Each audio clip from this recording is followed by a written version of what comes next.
Hello everyone, welcome to English Tutorials. I hope you all are good.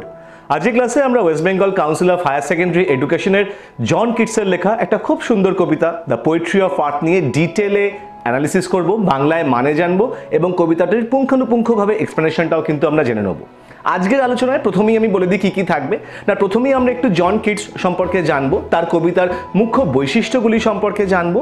তারপরে আমাদের poetry of art কবিতাটার বিষয়বস্তুটা খুব সংক্ষেপে দু একটি লাইনের মাধ্যমে বা দু একটি বাক্যের মাধ্যমে আমরা জেনে নেব। কবিতাটির থিম নিয়ে আমরা একটু ডিটেলে আলোচনা করব, কবিতাটির সেন্ট্রাল আইডিয়া নিয়ে আলোচনা করব, কবিতাটির ফর্ম ফ্যাক্টর নিয়ে আলোচনা করব এবং তারপরে কবিতাটির লাইন বাই লাইন বাংলায় মানে অ্যানালিসিস এবং এক্সপ্লেনেশনটা ডিটেলে জেনে নেব। তাহলে বুঝতেই পারছো যে আজকে ক্লাসটা ভীষণভাবে ইন্টারেস্টিং হতে চলেছে। যারা ক্লাস 12-এর ছাত্র বা ছাত্রী তাদের জন্য কিন্তু এই ক্লাসটা ভীষণভাবে গুরুত্বপূর্ণ। তাই ক্লাসটা একটু প্রথম থেকে শেষ পর্যন্ত দেখো এবং যদি দেখতে পারো একটু মন দিয়ে ধৈর্য ধরে, তাহলে আই হোপ যে এই কবিতাটিকে নিয়ে কোনো রকমের ডাউট তোমাদের মধ্যে আর থাকবে না। তবে তোমাদের কাছে আমার রিকোয়েস্ট যে যদি এই ভিডিওটি বা এই ক্লাসটি তোমাদের ভালো লাগে বা একটু হলেও হেল্প হবে বলে মনে হয়, তাহলে প্লিজ ভিডিওটিকে লাইক করতে ভুলো না, শেয়ার করতে ভুলো না। আর ইংলিশ টিউটোরিয়াল চ্যানেলটিকে হেল্প করবার জন্য, সাপোর্ট করবার জন্য অ্যাট দ্য সেম টাইম এই ধরনের লিটারেচার, গ্রামার বা spoken English oriented video notification পাওয়ার জন্য সাবস্ক্রাইব করে নিও, বেল আইকনটাকে প্রেস করতে ভুলো না। তাহলে চলো প্রথমেই আমরা একটু কবি জন কিটস সম্পর্কে জেনে নিই। ইংলিশ পোয়েট জন কিটসের জন্ম হয়েছিল 1795 সালের 31শে অক্টোবর এবং তিনি আমাদেরকে ছেড়ে চলে যান 1821 সালের 23শে ফেব্রুয়ারি। জন কিটস সম্পর্কে বলা হয় তিনি একজন পিওর রোম্যান্টিক পোয়েট।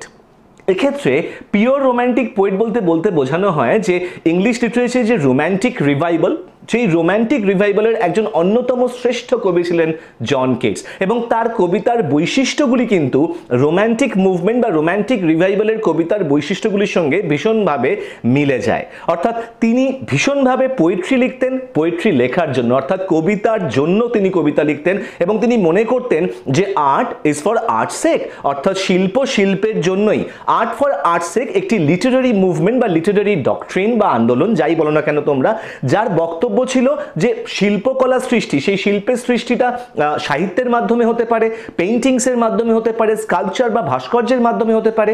এই যাবতীয় শিল্প সৃষ্টির মুখ্য বা প্রধান উদ্দেশ্য হচ্ছে কিন্তু শিল্প সৃষ্টি করা। তার মধ্যে অন্য কোনো রকমের এজেন্ডা বা প্রোপাগ্যান্ডা বা অন্য কোনো রকমের মেসেজ আবিষ্কার করতে যাওয়া বা ইনহারেন্ট করতে যাওয়াটা কিন্তু মূর্খামি। তো এই আর্ট ফর আর্ট সেক মুভমেন্টের একজন অন্যতম এক্সপোনেন্ট বা ফলোয়ার ছিলেন কিন্তু জন কিটস এবং সেই জন্য তাকে পিওর রোম্যান্টিক পোয়েটও কিন্তু আমরা বলে থাকতে পারি। এছাড়াও কবি জন কিটস কিন্তু প্রকৃতির সৌন্দর্য বর্ণনা করার মাধ্যমেই কিন্তু তিনি তার ভালোবাসার বহিঃপ্রকাশ করেছেন প্রকৃতির প্রতি। অর্থাৎ কবি উইলিয়াম ওয়ার্ডসওয়ার্থের মতন তিনি কিন্তু প্রকৃতির যাবতীয় সুন্দর অবজেক্ট বা যাবতীয় প্রকৃতির সুন্দর সত্তার পিছনে কিন্তু কোনো রকমের ডিভাইন এক্সিস্টেন্স খুঁজতে যাননি। তিনি কিন্তু সেই প্রচেষ্টাও করেননি। তিনি প্রকৃতিকে গ্লোরিফাই করেছেন, তার সৌন্দর্য বর্ণনা করেছেন শুধুমাত্র প্রকৃতিকে তার ভালোবাসার স্বার্থেই, প্রকৃতির প্রতি তার ভালোবাসার বহিঃপ্রকাশ করবার স্বার্থেই তিনি কিন্তু প্রকৃতির সম্পর্কে বর্ণনা করেছেন তার কবিতায়। এছাড়াও তার কবিতার আরও একটি অন্যতম বৈশিষ্ট্য হচ্ছে সেনসুয়াসনেস, অর্থাৎ তার লেখা যাবতীয় কবিতা কিন্তু ভীষণভাবে আমাদের পঞ্চ ইন্দ্রিয়কে অ্যাপিল করতে পারে। অর্থাৎ তার কবিতার মধ্যে সেই সমস্ত ইমেজারি, সেই সমস্ত সিম্বল বা সেই সমস্ত সিনারির বৈশিষ্ট্য বা বর্ণনা আমরা পাই, যে বৈশিষ্ট্য বা সিম্বলগুলো কিন্তু ভীষণভাবে সেনসুয়াস, অর্থাৎ যে বৈশিষ্ট্যগুলি আমাদের ইন্দ্রিয়কে অ্যাপিল করতে পারে। এছাড়াও কবি জন কিটস কিন্তু হেলেনিজমের মাধ্যমে ইন্সপায়ার্ড হতেন। হেলেনিজম বলতে বোঝানো হয় গ্রিক বা রোমান আর্ট, স্কাল্পচার, মিথ বা লেজেন্ডের প্রতি ভালোবাসা। অর্থাৎ Greek art, Greek sculpture, Greek architecture, Greek literature, এগুলির প্রতি যে ভালোবাসা, সেই ভালোবাসা কিন্তু সেই ভালোবাসার একটি প্রতিচ্ছবি কিন্তু আমরা কবি জন কিটসের কবিতার মাধ্যমে পেয়ে থাকি। এছাড়াও আরও একটি গুরুত্বপূর্ণ পয়েন্ট, সেটা হচ্ছে কবি জন কিটসের লেখা কবিতার মধ্যে আমরা প্রায়শই একটি পেসিমিজম অর্থাৎ নৈরাশ্যবাদ এবং এসকেপিজম অর্থাৎ একটি সব কিছু ছেড়ে পালিয়ে যাওয়ার মানসিকতার পরিচয় কিন্তু পেয়ে থাকি। অর্থাৎ এক্ষেত্রে এই পয়েন্টটা বুঝতে গেলে আমাদেরকে একটু বুঝতে হবে কবি জন কিটসের ব্যক্তিগত জীবনটা সম্পর্কে। কবি কিটসের নিজস্ব ব্যক্তিগত জীবন কিন্তু ছিল ভীষণভাবে যন্ত্রণাদায়ক, অত্যন্ত কষ্টে কিন্তু তার জীবন কাটত। সেই যাবতীয় আর্থিক, শারীরিক, মানসিক বিভিন্ন যন্ত্রণা কষ্টের থেকে মুক্তি পাওয়ার জন্য কবি কিন্তু অনেক সময় তার কবিতাকে মাধ্যম করতেন, এবং সেই কবিতার মাধ্যমে আমরা একটা চিত্র পেতাম, যে চিত্রের মাধ্যমে আমরা বুঝতে পারতাম যে কবি কিটস হয়তো তার নিজের দৈনন্দিন ব্যক্তিগত জীবনের যাবতীয় দুঃখ কষ্ট যন্ত্রণাকে পিছনে রেখে তিনি অন্য একটি ইউটোপিয়ান ওয়ার্ল্ড, একটি আপাত অর্থে সুখের জগতের দিকে নিজেকে ট্রান্সেন্ড করে নিয়ে যেতে চাইছেন।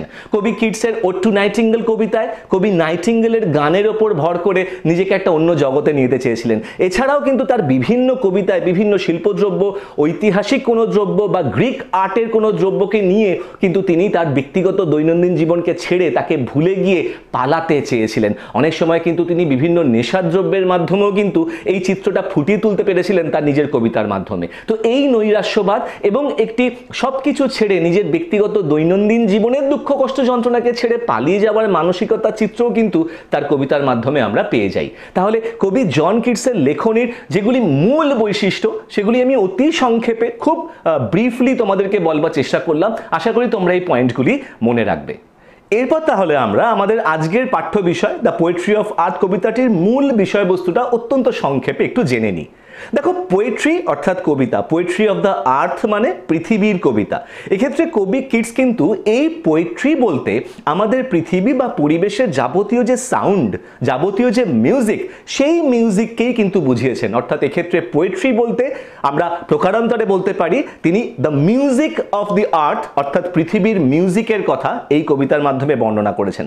তিনি মনে করেছেন যে যাবতীয় এই ঋতুচক্রের মধ্যে বা আমাদের এই দৈনন্দিন জীবনের মধ্যে পৃথিবীর মিউজিক বা পৃথিবীর সুর বা গান কিন্তু কোনো সময় স্তব্ধ হয়ে যায় না। এটি কিন্তু একটা চিরন্তন ছন্দ মেনে কিন্তু এক সিজন থেকে আরেক সিজনে, এক সময় থেকে আরেক সময় সাইক্লিক অর্ডারে চক্রাকারে কিন্তু চলতে থাকে। This is never ending. তাহলে এই বক্তব্যটাই কিন্তু তিনি তার কবিতার মাধ্যমে ফুটিয়ে তুলেছেন, এবং এই কবিতায় দুটি স্ট্যান্জার মাধ্যমে তার এই বক্তব্য ফুটে উঠেছে। এই কবিতাটির প্রথম ভাগে তিনি সামার অর্থাৎ গ্রীষ্মকালকে বর্ণনা করেছেন, যে গ্রীষ্মকালকে বর্ণনা করবার জন্য তিনি প্রকৃতির একটি ক্ষুদ্র ইনসেক্ট অর্থাৎ গ্রাস হপার বা গঙ্গা ফড়িংকে বেছে নিয়েছেন, যে গঙ্গা ফড়িংটা কিন্তু কবির বক্তব্য গ্রীষ্মকালের ক্ষেত্রে তো কবির বক্তব্য প্রকাশ করবে। এবং কবিতার সেকেন্ড হাফে বা সেকেন্ড স্ট্যান্জায় কবি আবার ঋতুচক্রের শীতকালকে বেছে নিয়েছেন, এবং এই শীতকাল বা উইন্টারকে রিপ্রেজেন্ট করছে আরও একটি ছোট্ট ক্ষুদ্র নগণ্য একটি ইনসেক্ট, এবং সেটি হচ্ছে ক্রিকেট। তাহলে প্রথম হাফে আমরা সামার অর্থাৎ গ্রীষ্মকালের বর্ণনা পাচ্ছি, এবং গ্রীষ্মকালকে রিপ্রেজেন্ট করছে কে না গ্রাস হপার, এবং সেকেন্ড হাফে আমরা উইন্টারকে পাচ্ছি শীতকালকে, এবং এই শীতকালকে রিপ্রেজেন্ট করছে কে না ক্রিকেট। এটা কিন্তু পরীক্ষায় ভীষণভাবে প্রশ্ন আসে যে সামারকে কে রিপ্রেজেন্ট করছে বা কবির মেসেঞ্জার হিসেবে সামারে কে কাজ করছে, এবং উইন্টারে কবির মেসেঞ্জার হিসেবে কোন ইনসেক্ট কাজ করছে। আশা করি তোমরা এবার থেকে উত্তরটা দেওয়ার ক্ষেত্রে কোনো রকমের সমস্যা ফিল করবে না। তাহলে এইটাই হলো কবিতার মুখ্য বক্তব্য। ওয়ান্স এগেন আমি বলছি যে কবিতার মুখ্য বক্তব্য হচ্ছে এই কবিতার মাধ্যমে কবি কিটস আমাদেরকে বলতে চাইছেন যে পৃথিবীর গান কিন্তু কখনোই স্তব্ধ হয় না।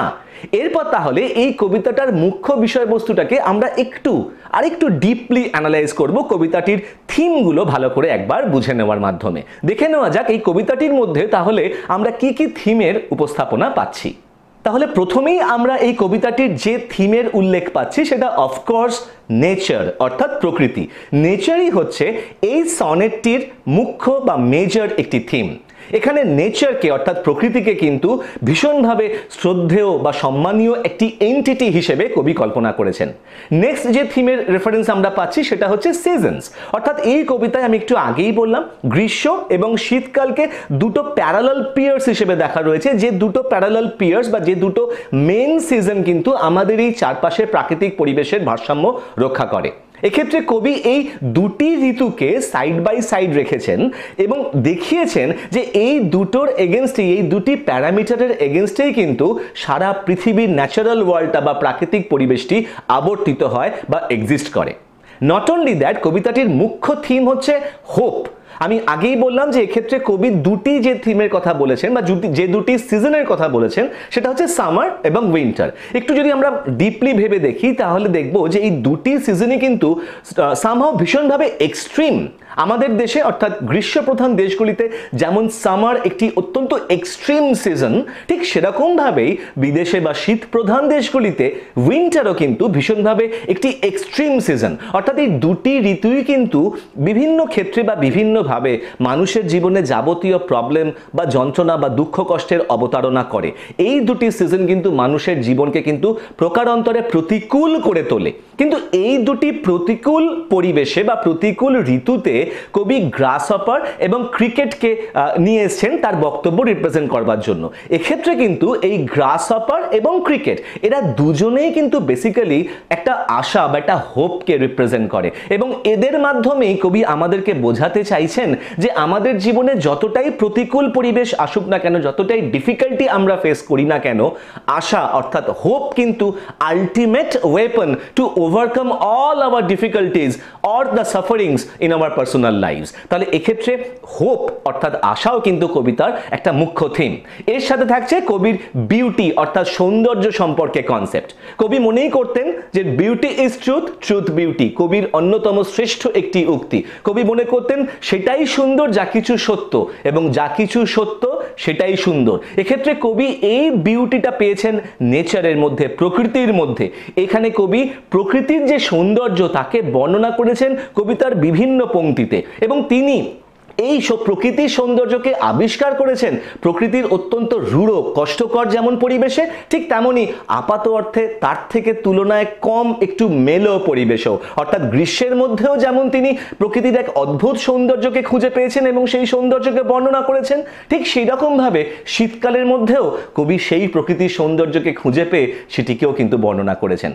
এবার তাহলে আমরা কবিতাটির সেন্ট্রাল আইডিয়া এবং কবিতাটির ফর্মটা ছোট্ট করে জেনে নিই, তারপরেই আমরা চলে যাব কবিতাটির লাইন বাই লাইন ডিসকাশনে। তাহলে কবিতাটির সেন্ট্রাল আইডিয়া কি হলো না, কবিতাটির সেন্ট্রাল আইডিয়া এটাই যে এই কবিতার মাধ্যমে কবি গ্রাসহপার এবং ক্রিকেটের সেই টেনাসিটিকে বর্ণনা করেছেন, তাদের সেই ক্ষমতাকে বর্ণনা করেছেন, যে ক্ষমতা আমাদের মনোরঞ্জন করতে পারে বা আমাদেরকে আনন্দ দিতে পারে তাদের সেই গানগুলির মাধ্যমে বা তাদের সেই ডাকগুলির মাধ্যমে।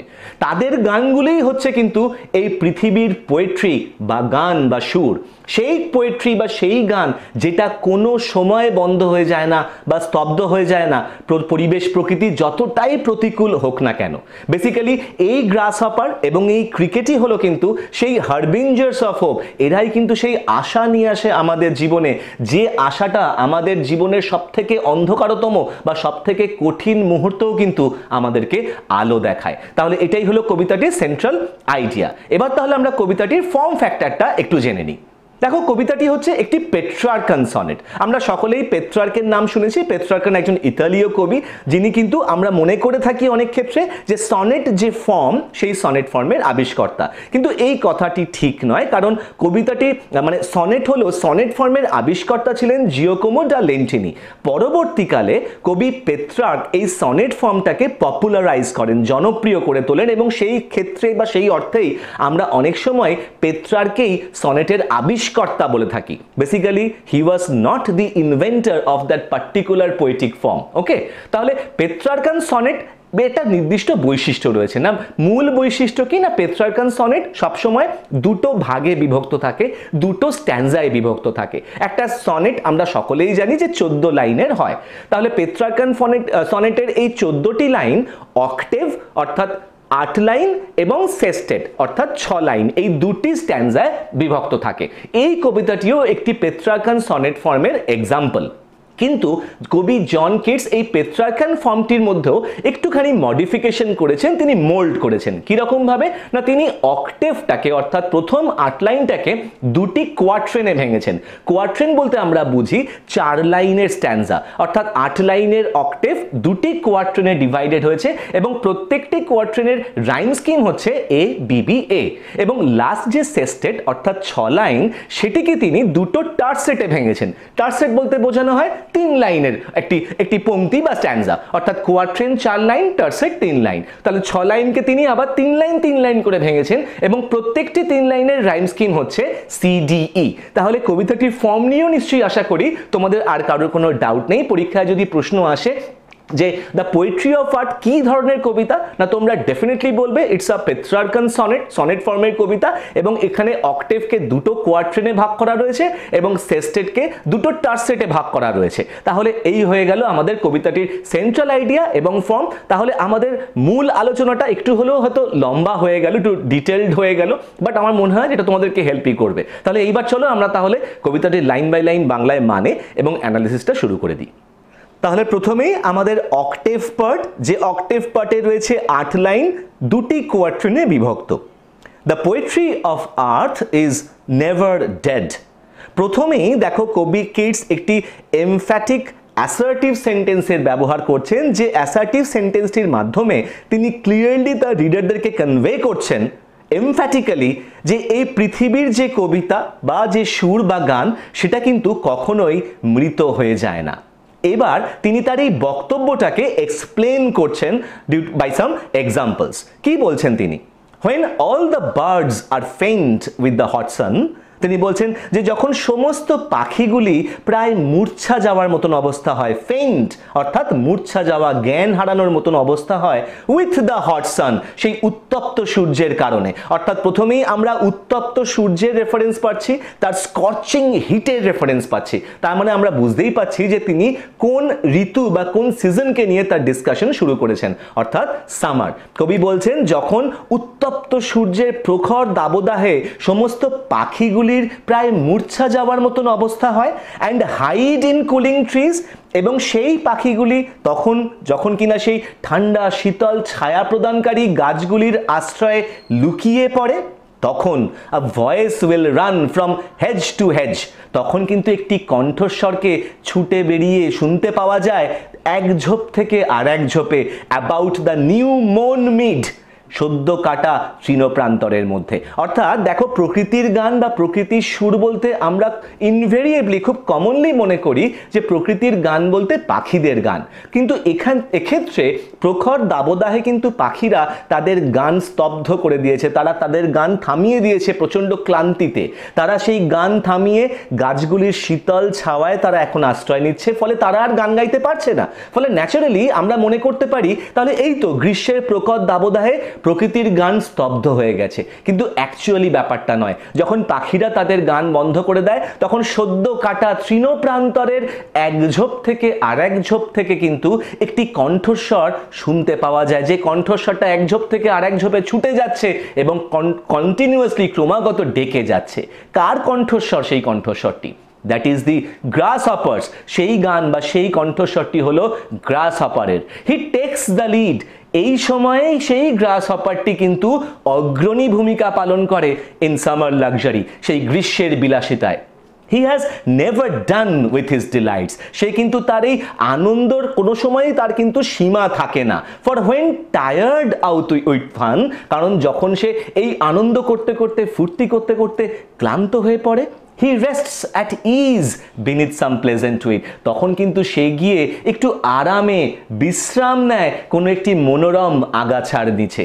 তাহলে এই যে লাস্ট কোয়াট্রেনটা, অর্থাৎ অক্টেভের লাস্ট কোয়াট্রেনে কবি আমাদের কাছে রিপ্রেজেন্ট করলেন গ্রাস হপারকে, যে গ্রাস হপার কিন্তু পাখিরা যখন তাদের গান স্তব্ধ করে দেয় গ্রীষ্মকালে, তখন সে অগ্রণী ভূমিকা পালন করে। সে কিন্তু প্রকৃতির গানকে বা পৃথিবীর গানকে স্তব্ধ হতে দেয় না, সে ক্রমাগত আনন্দ সহকারে ফুর্তি সহকারে ডেকে যায় সদ্য কাটা তৃণপ্রান্তরের এক ঝোপ থেকে আর এক ঝোপে ছুটে বেড়াতে বেড়াতে।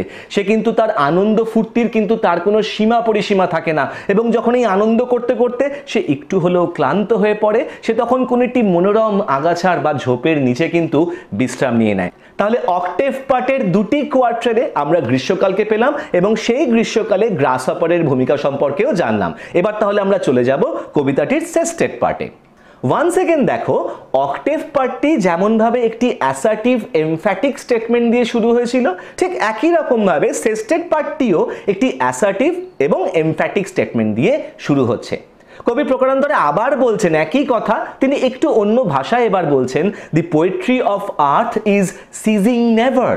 প্রকৃতির গান বা পৃথিবীর গান কিন্তু বা কবিতা কিন্তু কখনোই স্তব্ধ হয়ে যায় না, থেমে যায় না।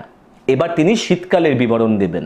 On a loan winter evening, একটি নিঃসঙ্গ ফাঁকা শীতের সন্ধ্যায়, when the frost has wrought a silence, যখন চারিদিকে তুষার এক ভয়ঙ্কর নীরবতা সৃষ্টি করে, তখন ফ্রম দ্য স্টোভ, সেই সময় উনুনের কাছ থেকে বা ফায়ারপ্লেসের কাছ থেকে, দেয়ার শ্রিলস দ্য ক্রিকেট সং, তীক্ষ্ণ স্বরে ডেকে ওঠে বা শুনতে পাওয়া যায় ক্রিকেট অর্থাৎ ঝিঝি পোকার গানটি। ইন ওয়ার্মথ, উষ্ণতার সাথে, ইনক্রিজিং এভার, যে কণ্ঠস্বরটি বা যে গানটি উষ্ণতার সাথে ক্রমশ বাড়তে থাকে, and seems to one in drowsiness half lost, ভীষণভাবে ইম্পর্টেন্ট লাস্ট দুটো লাইন অফ দিস পোয়েম। এবং বলছেন সেই ক্রিকেট বা ঝিঝি পোকার ডাকটি বা গানটি যেটা বাড়ির মধ্যের উনুন বা ফায়ারপ্লেসের উষ্ণতার সাথে সাথে ক্রমাগত বাড়তে থাকে, তার প্রাবল্য বাড়তে থাকে, সেই ডাকটি বা সেই গানটি এমন একজন ব্যক্তির কাছে লাগে, সেই ওয়ান, সেই ব্যক্তিটির কিরূপ অবস্থা না, ইন ড্রাউজিনেস, যে ব্যক্তি হয়তো একটু তন্দ্রাচ্ছন্ন হয়ে পড়েছেন এবং তিনি এই মুহূর্তে হাফ লস্ট। ভীষণভাবে ইম্পর্টেন্ট লাইন, একটু আগেই আমি বললাম কেন এই লাইন দুটিকে ইম্পর্টেন্ট বলা হচ্ছে। দেখো এখানে কবি একজন ব্যক্তির রেফারেন্স আনছেন, যে ব্যক্তিকে তিনি বলছেন ইন ড্রাউজিনেস, অর্থাৎ হি ওয়াজ ফিলিং ড্রাউজি, অর্থাৎ নিদ্রাচ্ছন্ন বা তন্দ্রাচ্ছন্ন বোধ করছেন। অর্থাৎ একজন ব্যক্তি যখন ভীষণভাবে তার ঘুম পায় বা তন্দ্রাচ্ছন্ন হয়ে পড়েন, তখন কিন্তু তিনি সম্পূর্ণভাবে যেমন সচেতন থাকেন না, সম্পূর্ণভাবে অসচেতনও থাকেন না। একজন ব্যক্তি যদি সম্পূর্ণভাবে ঘুমিয়ে পড়েন, তাহলে আমরা বলতে পারি হি ইজ লস্ট, অর্থাৎ তার সেই সচেতনতার দিক থেকে হি ইজ লস্ট। কিন্তু ইনি তন্দ্রাচ্ছন্ন, অর্থাৎ পুরোপুরি ঘুমিয়ে পড়েননি, আবার পুরোপুরি তিনি জেগেও নিন, পুরোপুরি সচেতনও তিনি কিন্তু নন। সেই কারণেই এখানে তাকে বলা হচ্ছে হাফ লস্ট, অ্যাজ ইফ তিনি পুরোপুরি নিদ্রার জগৎ এবং পুরোপুরি সচেতনতার জগতের ঠিক মাঝখানে বিলং করছেন, পুরোপুরি হারিয়ে যাননি, রাদার তিনি এখন অর্ধেক অচেতনতার জগতের দিকে অগ্রসর হচ্ছেন বা হারিয়ে এখনো সেরকমভাবে তিনি যাননি। তাহলে এই ব্যক্তির কাছে এই ক্রিকেটের গানটা বা ক্রিকেটের এই ডাকটা বা ঝিঝি পোকার ডাকটি কেমন লাগে না, সেটা আমরা এবার একটু দেখে নেব। তার কাছে লাগে কি না, the grasshoppers among some grassy hills, এই ব্যক্তির কাছে ওই ঝিঝি পোকার ডাকটাই লাগে সেই ঘাস ফড়িং বা সেই গঙ্গা ফড়িং এর ডাকের মতন, যেটা কিনা অনেক দূরের কোনো একটি গ্রাসি, ঘাসে ঢাকা বা সবুজ হিল বা পাহাড় থেকে ভেসে আসছে। তাহলে এক্ষেত্রে এই দুটি লাইনের একটি কিন্তু সিম্বলিক রেফারেন্সও রয়েছে। এক্ষেত্রে কবি কিন্তু প্রকারান্তরে আমাদেরকে বুঝিয়ে দিলেন যে আমরা অনেক সময় মনে করতে পারি যে শীতের সন্ধ্যায় সবকিছু স্তব্ধ হয়ে গেছে, শীতকাল, শীতলতা কোল্ডনেসকে রেফার করে। অনেক সময় কিন্তু এই শীতলতা বা কোল্ডনেস কিন্তু মৃত্যুকেও রেফার করতে পারে। তাহলে এই যে কোল্ডনেস, এই যে শীতলতা বা মৃত্যুর জগৎ, যেখানে সবকিছু স্তব্ধ, নীরব হয়ে যাচ্ছে কোনো একজন ব্যক্তির জীবনে, সেই ব্যক্তি যখন সম্পূর্ণভাবে সচেতন নন, অর্থাৎ তিনি অলমোস্ট একটা ভার্জ বা একটা সীমানার কাছে গিয়ে বিলং করছেন সচেতনতার জগৎ এবং সম্পূর্ণভাবে অসচেতনতার জগতের সীমানার কাছে বিলং করছেন, সেই ব্যক্তির কানে যখন সেই ঝিঝি পোকার ডাকটি ভেসে আসছে, তিনি মনে করছেন এই ঝিঝি পোকার ডাকটি যেন সুদূর কোনো ঘাসে ঢাকা পাহাড় থেকে ভেসে আসা কোনো গঙ্গা ফড়িং এর ডাকের মতন। অর্থাৎ ঝিঝি পোকার ডাক গঙ্গা ফড়িং এর ডাককে রেফার করাচ্ছে বা বুঝিয়ে দিচ্ছে বা আপাত অর্থে মনে করাচ্ছে। তাহলে দেখো আমরা কি বলতে পারি না যে এক্ষেত্রে প্রকৃতির গান বা প্রকৃতির মিউজিক কিন্তু একটা সাইক্লিক অর্ডারে চলছে। সেক্ষেত্রে আমাদের অর্থাৎ মানুষ বা মানব জাতির দৈনন্দিন জীবনের ক্ষেত্রে যাই হোক না কেন, আমরা এই জগতে বা পৃথিবীতে থাকি বা না থাকি, আমরা এই পৃথিবীতে বেঁচে থাকি বা না থাকি, বা আমাদের মৃত্যু হোক, আমি এটাই মিন করতে চাইছি, হোক না কেন, প্রকৃতির গান কিন্তু একটা সাইক্লিক অর্ডারে প্রকৃতির বিভিন্ন এন্টিটি, কখনো সেই এন্টিটি পাখি, কখনো সেই এন্টিটি হাওয়া বা বাতাস, কখনো সেই এন্টিটি বিভিন্ন কীটপতঙ্গ, কখনো সেই এন্টিটি কোনো নদীর জলের আওয়াজ, সমুদ্রের ঢেউয়ের আওয়াজ ইত্যাদি ইত্যাদি, এই যাবতীয় এন্টিটির মাধ্যমে প্রকৃতি কিন্তু কখনোই তার নিজের গান স্তব্ধ করে না। সে কিন্তু তার নিজের পথে অবিচল একটা নির্দিষ্ট সাইক্লিক অর্ডার কিন্তু সে মেনটেন করে যাচ্ছে। তাহলে এই সেন্টেন্সের মাধ্যমে বা এই লাস্ট দুটি লাইনের মাধ্যমে কবিতাটির একটি সিম্বলিক এক্সপ্লেনেশনও কিন্তু আমরা পেলাম, যেখানে একটা পেসিমিজমের চিত্র যেমন আমরা পাচ্ছি, যেটা কিটসের কবিতার কিন্তু একটা অন্যতম বৈশিষ্ট্য। এক্ষেত্রে কিন্তু তুমি দেখো গ্রাস হপারের ক্ষেত্রেও কিন্তু গ্রাস হপার একসময় টায়ার্ড হয়ে গিয়ে বিশ্রাম নিয়েছিল। ঠিক সেরকমভাবে ক্রিকেটের ক্ষেত্রেও, এই ক্রিকেটের স্ট্যান্ডাটির ক্ষেত্রেও কিন্তু আমরা দেখছি একজন ব্যক্তির রেফারেন্স যে কিনা হাফ লস্ট। তাহলে প্রকারান্তরে আমরা মনে করতে পারি যে আমরা হিউম্যান বিংস অর্থাৎ মানব জাতি বা মানুষেরাও কিন্তু আমাদের ব্যক্তিগত দৈনন্দিন জীবনে সর্বক্ষণই খেটে চলেছি, পরিশ্রম করে চলেছি। আমরাও কিন্তু একটা সময় পরিশ্রান্ত হয়ে বিশ্রাম নেব। অনেক সময় ইংলিশ লিটারেচারে বা যে কোনো সাহিত্যের জগতে কিন্তু এই যে বিশ্রাম, এই বিশ্রামটা কিন্তু আলটিমেট রেস্ট বা আলটিমেট বিশ্রাম বা মৃত্যু হিসেবে বর্ণনা করা হয়ে থাকে। তাহলে খানিকটা হলো সিম্বলিক্যালি আমরা কিন্তু মৃত্যুর একটা ছবি কিন্তু আমরা পাচ্ছি, একটু হলো নৈরাশ্যবাদ পাচ্ছি। কিন্তু এই নৈরাশ্যবাদের মধ্যেই কবিতার সেই থিম, অর্থাৎ কোন থিমের কথা হচ্ছে? হোপ, আশা। সেই আশার আলো কিন্তু আমরা পাচ্ছি। সেই আশার আলো আমাদেরকে কে দেখাচ্ছে? না, গ্রাস হপার এবং ক্রিকেট। তারা কিন্তু আমাদেরকে বলছে যে আমাদের জীবনে যাই হোক না কেন, আমাদের জীবন স্তব্ধ হয়ে যাক বা না যাক, পৃথিবী কিন্তু তার নিজের গান কখনোই স্তব্ধ করবে না। ঋতুচক্র কিন্তু তার মতোই সাইক্লিক অর্ডারে চলতে থাকবে এবং এক জগৎ থেকে এক যুগ থেকে আর এক যুগে এটা কিন্তু ক্রমশ একই রকমভাবে অগ্রসর হবে। কোনোভাবেই কিন্তু এটি কোনোদিন স্তব্ধ হয়ে যাবে না। পোয়েট্রি অফ আর্ট কবিতাটি ডিটেল ডিসকাশন আমরা আজ এখানেই শেষ করলাম। আই হোপ যে এরপরে এই কবিতাটিকে নিয়ে তোমাদের আর কারুর কোনো রকমের কোনো কনফিউশন নেই। তাও যদি কোনো কনফিউশন থাকে তাহলে তোমরা তোমাদের কোশ্চেন কমেন্ট করে আমাকে জানাতে পারো। ভিডিওটি কেমন লাগলো সেটা জানাতে ভুলো না, কারণ তোমাদের কমেন্ট, তোমাদের ফিডব্যাক আমাকে এনকারেজ করে, মোটিভেট করে। আর যদি মনে হয় যে ভিডিওটি ভালো লেগেছে, একটু হলেও হেল্প হবে, তাহলে please, this is my earnest request to you, ভিডিওটিকে একটু লাইক করে দিও, শেয়ার করে দিও। আর ইংলিশ টিউটোরিয়াল চ্যানেলটিকে হেল্প করবার জন্য, সাপোর্ট করবার জন্য, অ্যাট দ্য সেম টাইম এই ধরনেরই লিটারেচার, গ্রামার বা spoken English oriented video notification পাওয়ার জন্য সাবস্ক্রাইব করতে ভুলো না। বেল আইকনটাকে প্রেস করে দিও যাতে ভবিষ্যতের ভিডিওর আপলোডের নোটিফিকেশনটা তোমরা প্রথমেই পেয়ে যাও। ইন দ্য মিন টাইম সকলে ভালো থেকো, stay safe, keep watching English tutorials, keep learning, and thank you so much for giving me your time. Thank you.